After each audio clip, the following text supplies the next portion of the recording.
All right, so welcome back to the channel. My name is Kevin, I'm Tarsha. and this is, of course, Conversations with the Crawleys, where we have conversations about faith, family relationships, and recaps, reviews, and commentary on some of our favorite shows. This one is all about the second part of the reunion special for Ready to Love, Potomac edition.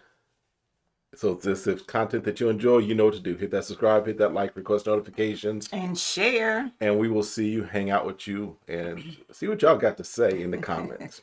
All right. So this reunion special, we thought this cast was didn't seem like there was a whole lot of drama from last season, like there Right. was the last season. Right. Last season, it was just like, oh, we waiting for the reunion just because there's going to be fights. And Right. this reunion special was surprising because I didn't see a lot of what we're seeing in the reunion, It right? wasn't a lot of behavior. Right. Everyone seemed low key. Yep. They're finding love. Right. They're ready to love, so they're finding love. But the thing that kind of let us know that there were things happening behind the scenes when Laverne got eliminated. Where basically part two picks back up with where that all started to stem from, and Right. it seems like there was this block, at least as far as in Laverne's mind, or Right. Or this trying to coalition. possibly be a block or Yeah, whatever. and at the root of it, it seems like it was Carmen that was reaching out and trying to break up couples. So Carmen comes in the middle of the season and it's like, I'm just gonna wreck shop all She was over. the Trojan horse out of all of this. She was like, look, since I'm starting late, y'all don't need to be coupling up yet until I decide who I want. Right. That's Now, what it's about. once I decide who I want, then all y'all chicks can have my leftovers. Yeah. And that sounds like Carmen energy. So Tommy calls out, like, look, can we get rid of the high school games? Can we grow up just a little bit? He said, she said. Yeah, because it really was some he said, she said, playing telephone, which childish. My thing is this: if Laverne had accepted, okay, especially since Sabrina, it wasn't stemming from Sabrina, Right. and she indicated, there wasn't a romantic. She wasn't feeling attraction. Laverne. So I'm the one that had to deliver the news. Maybe it should have been Ace. I don't know. But it just turned out Sabrina had to deliver. And she caught the brunt of it. And she got the brunt of it. So. Then there's a segment with Demetrius, and the deacon has over 200 suits. Hey, you gotta look right. Hey. But Tommy was like, I'm here for it. Let's see how many suits can we match each other's energy in these suits game. But the deacon's like, I got a suit for Sunday morning service, Sunday evening service. I got another suit for Tuesday night choir rehearsal. I got a suit for Wednesday night Bible study. I got a suit for Friday night prayer. And I got a suit for Saturday deacon meeting. So he got a suit for every day of the week, every day of the year. Oh my gosh. Hey, I don't blame him. Wear your suit. Wear your suits, bro. But basically that kind of brought up about Tina, and Tina was saying that Demetrius had player energy. And he's kind of like, I don't know where that came from. Right. Why can't I be a confident guy? Right. That everyone's potentially interested in, because when he came in on the first night at the they were mingling and the mixer, and everybody was like, oh, tall, dark, handsome, well put together. Right. So I don't know how that gets from being confident in all the characteristics of what a woman finds attractive to being a player. And I think because of when Tina came in, I think because Demetrius's name may have been in a few mouths, that's what caused her to say, oh, he's a player, not recognizing that there were other guys whose names were in several ladies' mouths as well. And Tina acknowledges that she was on guard, is what we kind of saw. And it's a process. Right. So you're in a very small, tight-knit group of people. Yep. So we're going to talk about the same people and potentially being an interest. Yeah. So. And so then the question came up as far as Demetrius, as far as with him and Sabrina, kind of where that was. And they did reach out afterwards, but they're just friends. She says no bad blood. And the deacon is like, look, I'm dating around. I'm seeing if there's another potential first lady that's out there for me. He's a first lady. And yes, I've been calling Demetrius the deacon forever. In case you're just coming in. So that's kind of his thing, and then we get to our boy Paul. Paul. So we got the part where he kind of had his conversation with Precious. Right. And Precious took it as Paul was talking at her and not to her. Right. And I kind of get, because at first he was a little defensive. Right. About, what the women thought and everything. She did indicate he was still ready for love. But he did apologize for his energy. Yeah. Because I don't think we saw the whole conversation. Right. But it sounded like it did get a little heated at the beginning of it. Yeah, because the clip that we did saw, it was kind of like, it was a little, I don't want to say aggressive because I hate using that word, especially when that's not really what it is. Right. It was very direct and pointed. Right. Let's put it that way. And he's just that type of person. Right. So it was direct, it was pointed, and yes, it may have come off that he was talking at her. He apologized. He owned it, apologized. Right. She acknowledged the apology. She says she's kind of working through kind of getting over it, or the forgiveness part of it. Right. Correct. But then, of course, the other part that came up was basically Carmen's accusation that he was like, I ain't feeling that he told her he wasn't feeling Dakia, wasn't attracted to Dakia. And Paul is like, that's not what was said. He's like, basically, the lack of a statement was taken as the opposite, right? In other words, if I'm not saying anything about her, you're taking it that I'm not feeling her. And just because I'm not talking about it to you, doesn't mean that that's how I feel. Right. But it can be screwed, that you're not saying nothing, that potentially you could feel that way. So he's bringing it up. He's like, okay, because I didn't say anything, I can see how she could take it that way. But I just wasn't trying to share what my relationship was with each woman. Right. And he mentioned that before. He's like, when I'm with you, I'm with you. Right. So we're not talking about anyone else. And I think that's the smart way to play this type of a thing, right? But Carmen does acknowledge that she said what she said because she was hurt. So my feelings about Carmen. What are your feelings? Are you sharing your feelings? My feelings about Carmen is that she was disruptive to the process. That she was conniving kind of comes to mind. Interesting. Because again, I'm putting these things in place as far as, okay, we've got her seeming the person behind the curtain of trying to get Laverne and breaking up other couples. Right. And then now she says that she makes this statement because she was hurt. So it's like you're coming into the process, and rather than trying to work through your own process, you come in trying to disrupt other people's process in hopes of making your process come to pass. And so, yeah, that may have gotten her, Donovan. Don't know how long that's going to last, but that's just kind of my feelings for her. Like saying that. Yeah, I always like saying, because with them, I don't know how long it's going to last. That's fact. Who knows, right? I hear what you're saying, because instead of her following the process, she decided to go against the grain of the process in some sense. Right. And it just seemed like Carmen is that type of person. Like, when I walk in the room, I command it. And so I'm going to make this more of my experience more than anything else. And so I think it gave her some moments. But hey, long as she got the love, I guess that's all we can say, right? That's all we're going to say. I'm going to keep it good. All right. But then, as far as Paul and Dakia, they just acknowledged, hey, they're great friends. Right. They did try to go out on one day. Went out on another date afterwards. And she said the only reason that Paul kind of beat her to the punch as far as saying that he was choosing himself was because he spoke first, because she was going to choose herself too. Right.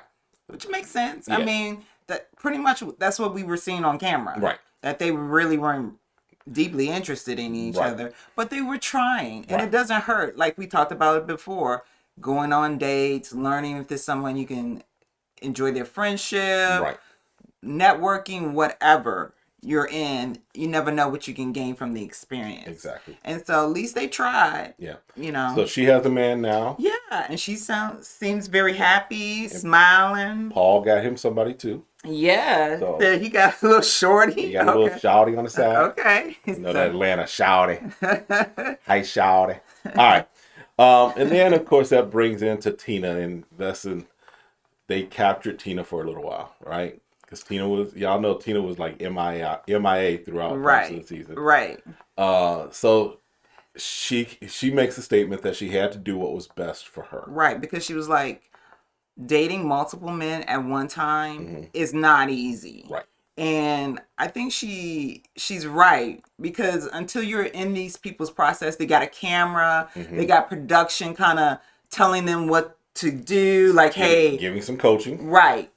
Dates, whatever. And when you're a busy life and then you're trying to balance all this, I think she just realized she took on more than what she could at the time. Right.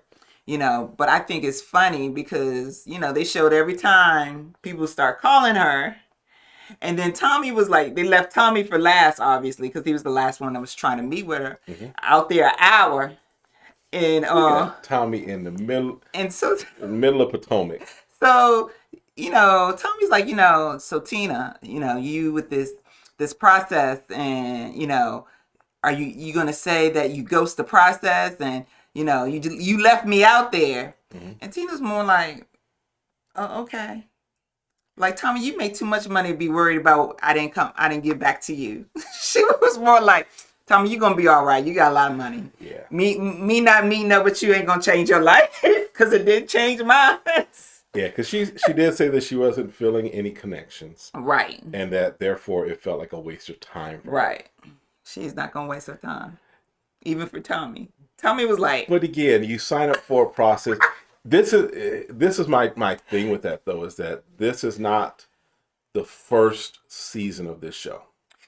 But you don't know what it takes in the background. You're right. You may not know what it takes in the background, right? Right. But you do know that there is a process that you are dating multiple people.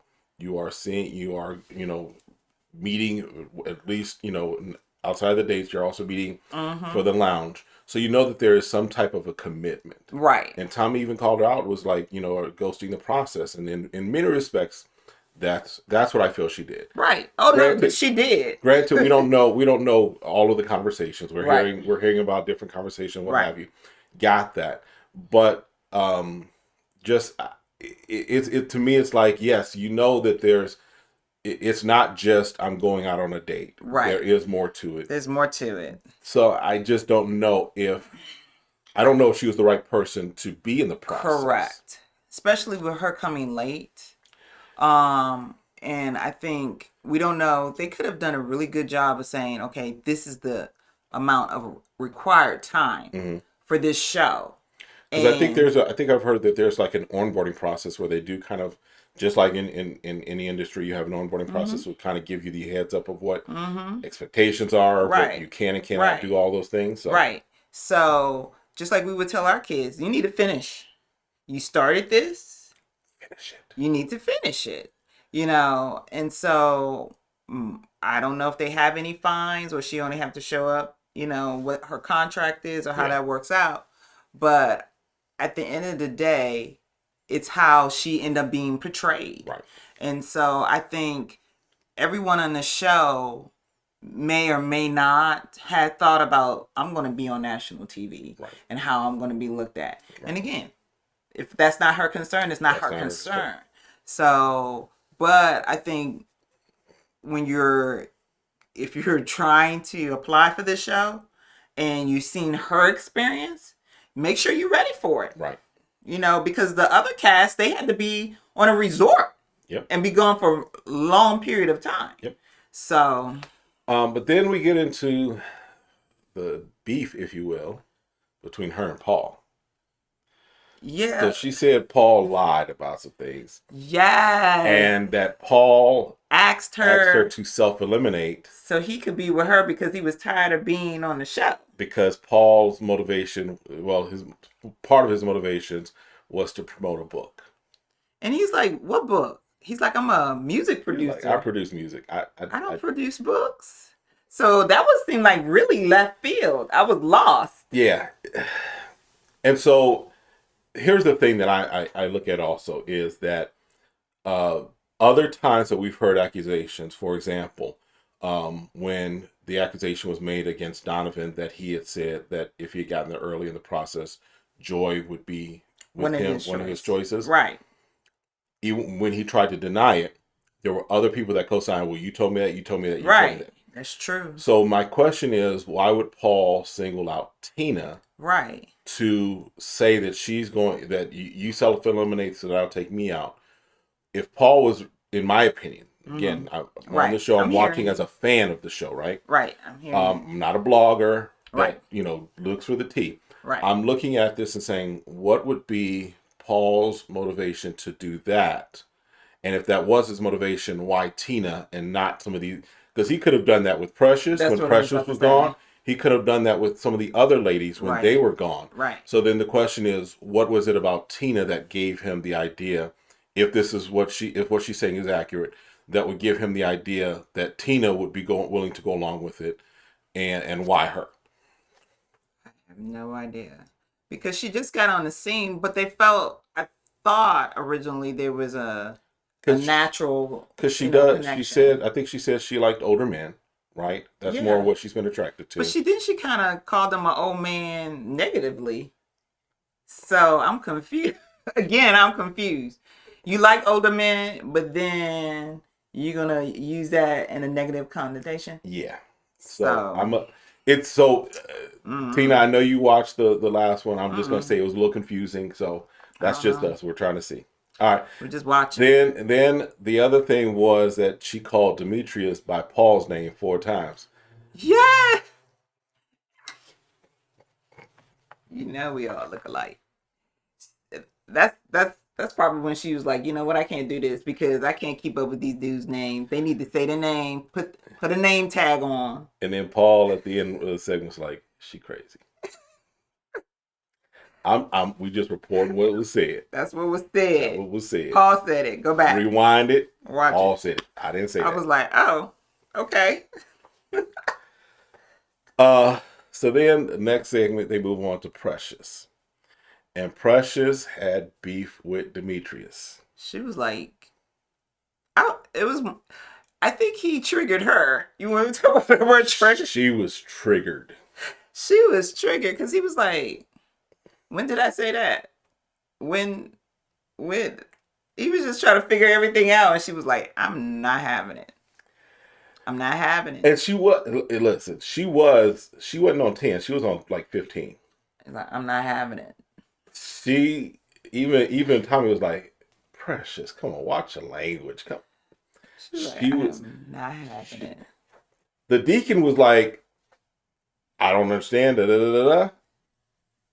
Precious was here. She was like, oh no.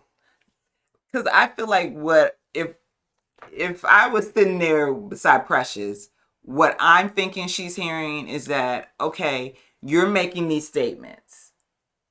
You're making the statement that I'm a nightlife. Mm-hmm. I'm a party girl, right? Mm-hmm. And she can pull from, they did have a conversation about it. Because she went to him asking like, why are you kind of acting standoffish from me? You know, I'm doing, because they were having the pool. Was it the pool party or the barbecue? Whatever they were doing, where they were in their swimsuits and stuff like that. And he pulled her aside and was like, well, I feel like maybe you're doing a little too much, and, you might need to calm it down a little bit. This ain't this circle. Whatever your circle is, this ain't the circle for it. And so when she was talking about being eliminated, when her name was brought up, that's what he mentioned again. And so he's trying to say, well, this is about how I felt. Right. But she's like, no, you're spreading this among every other dude. Because if you're saying that for yourself, who else is saying it? Instead of believing that some of the guys, which they put on the receipts, that Clifton was saying it, wasn't it? Clifton has said something. Clifton, yep. So listen, she decided, I'm just going to cut you by your throat. Cut your throat. Yeah. And, And she got up. She walked off. Thankfully, she walked off because Yeah. I feel like she would have gone over there. Yeah. She was like, I And don't care who you and she are. left. She got in her G-Wagon and rolled out. She got in her black G-Wagon and rolled out. I think it was a G-Wagon. I don't know. It was. I Okay. think it was. So. But she rolled out. She was like, I'm done. She's like, take this mic. Yep. I ain't dealing with y'all. I need to go home. Then we get to the Joy, Clifton, and Dakia triangle. Yeah. So let me. I'm glad Joy and Clifton got together. I am. I think that they're a good match. I think they seem to be. They had a very strong connection at the very beginning. No, I had no concerns about that. I just have some issues, if you will, with how Joy has been, at least at this reunion. Okay. And I say that because we watched was, yes, Joy and Clifton had a strong connection from day one. Mm-hmm.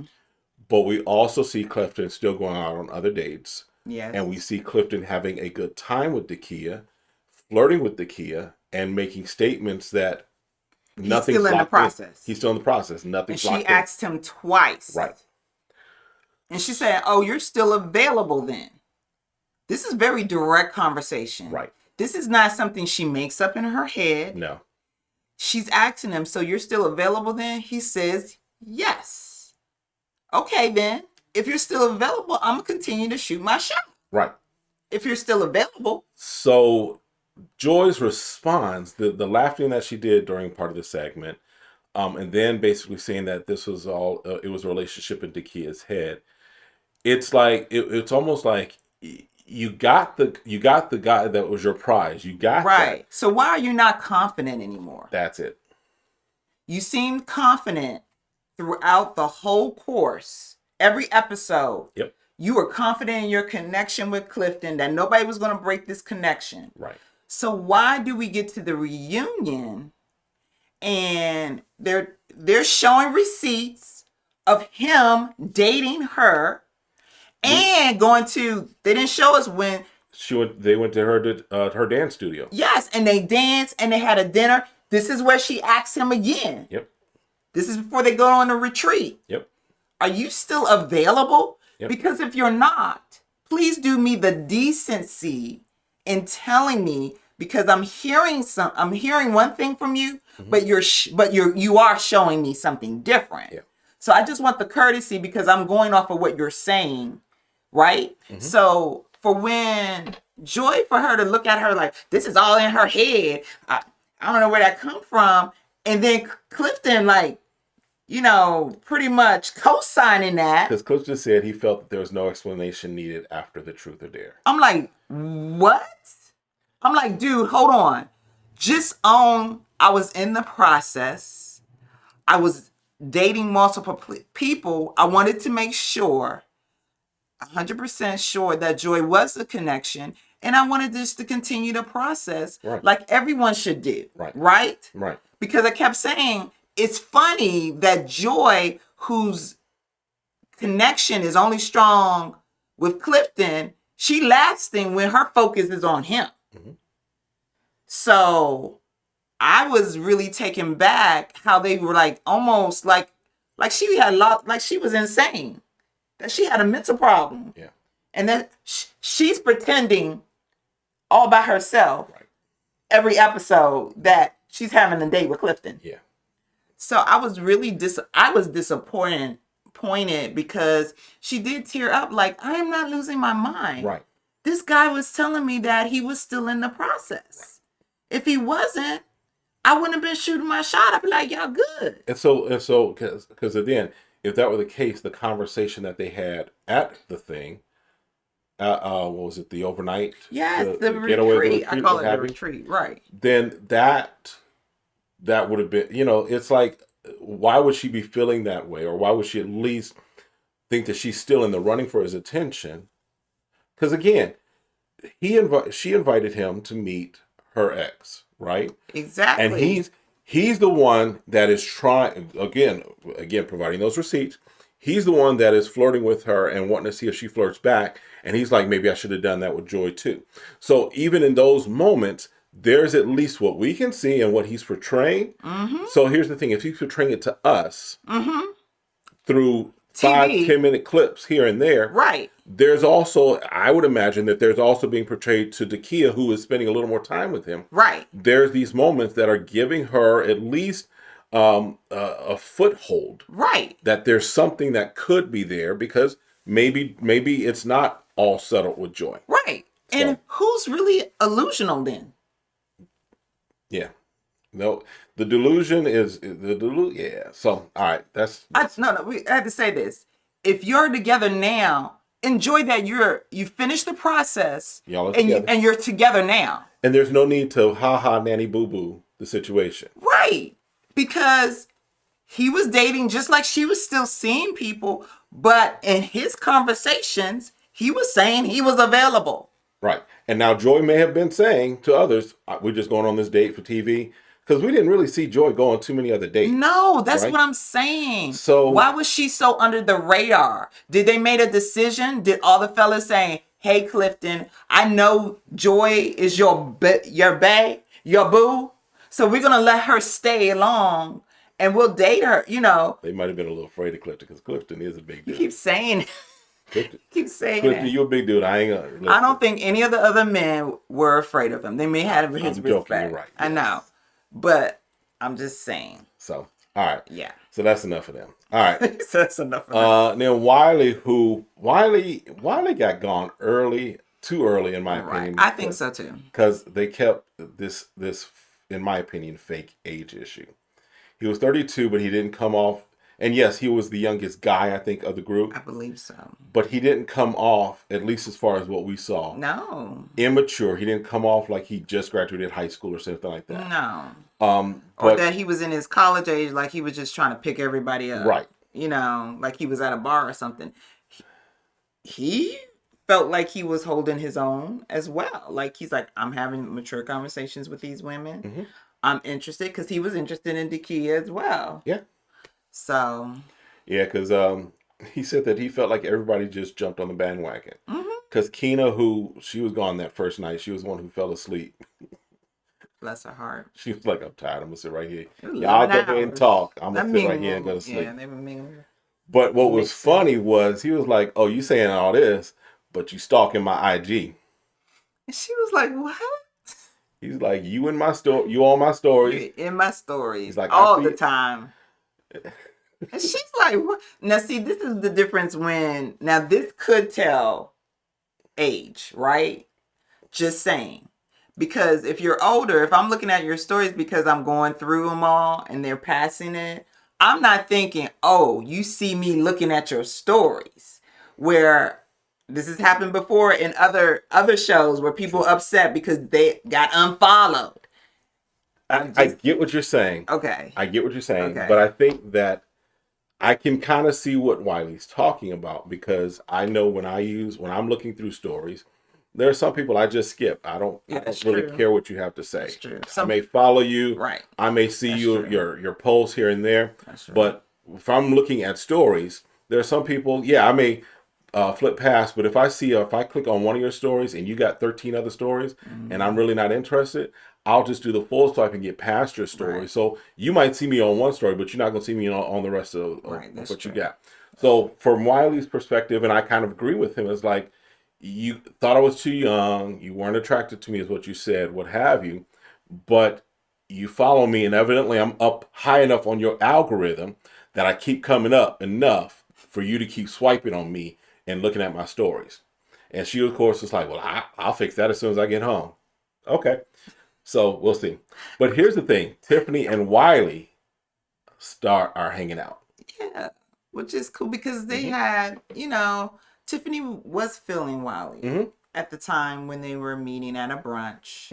And I thought, okay, this would be a good match, whatever. And so hopefully something, starts picking up. We'll see. And we'll see. Or will we see? No, we won't see because I'm not following their... I'm not following Wally. Well, I was like, what Wally got going on? The conversations with the Crawley IG is following them just like we're following, I think, everybody from the cast. Right. So, All right, and then we end up, of course, with the last couple of the show, Joy and Clifton. Right. And so, if you remember when it ended, basically she was about to hop a plane anyway to go because she Yes. performs in Mexico for I think it's Yes. 6 months a year. Yeah. And so Clifton's like, look, every other weekend when that direct deposit hit, So that's right. I'm in Mexico. Which is good because that's what we were saying he's gonna have to do. Yeah. You know, to make that sacrifice. And when you find someone you want to be with, you will make that sacrifice. So they've been doing that, but it looks like Joy's going to be taking a break, and they're trying to have a child. Did I hear that correctly? They trying to go half on a baby. They're trying to go back for the baby. So I was like, okay. And so you see the box. And I'm like, this is not a ring box. Don't get too excited, people. But he did give her a key to his home. Yep. So it's official that they are together. Yeah. I don't feel like if he felt any other way that he would gave her a key. Yeah. And those are hard to get back. You had to change locks. Yeah. So I do have, so I'll say this, as we've watched the track record of Ready to Love through the seasons, right? This is a couple that I feel comfortable that they'll probably be together for a while. Carmen and Donovan, if they are, they surprise out, great. But I think that Joy and Clifton have the potential, just from what we've seen. That's my thoughts. So what is the difference between the couples that you feel that you can be confident in one and not confident in others? So I think Joy and Clifton, their strength, or as far as their connections, was pretty solid throughout. Even though, yes, we know that he at least opened up the process to Dakia, but I think watching and what have you, I think that it's always been there. The fact that she's so locked in on him, also, I just have a good sense based upon the fact that I think both of them learned from their previous situations. And this is, again, just a feeling, right? This is just my thought, my sense. When it looks at Carmen and Donovan, I almost feel like they were each other's choice only because of what was left on the table. Okay. I think that, and again, I kind of mentioned earlier, I think with Carmen, I think that, and there's a lot more, I think, but I'm just going to leave it at this. Right. I think that some of the ways that she operated and moved, I don't know that Donovan will go for that long term. It's just my thought, right? So we'll see. We'll see. I could be completely wrong. Yeah, I was just wondering your thoughts. But that's just kind of how I feel. You know how I am. I'm just like, well, you together. Right. You know, if it works out, good for you. If it doesn't, but I can't, because I'm not invested in their relationships. I'm just giving my opinion. Right, but I'm just trying to say that anyone can work out. True. So to say that they ain't gonna work out, but another couple could, I just feel like everyone has the opportunity to do so. So I don't need to commentate that one will or not. So. Okay. But you know how I roll. All right. So look, that's it for this this commentary. So that's the end of Ready to Love Potomac. I hear that there may be a Miami episode coming. So we'll see. And y'all know, hit that subscribe button, hit the like. We've got other shows that we are doing. Put a ring on it. Married at First Sight. And we're going to start doing Love and Marriage Washington, D.C. Yeah, that should be interesting. Which will be interesting. So let us know what your thoughts are. Let us know what we might have missed. And we'll see you all next time. Have a great one. Be blessed.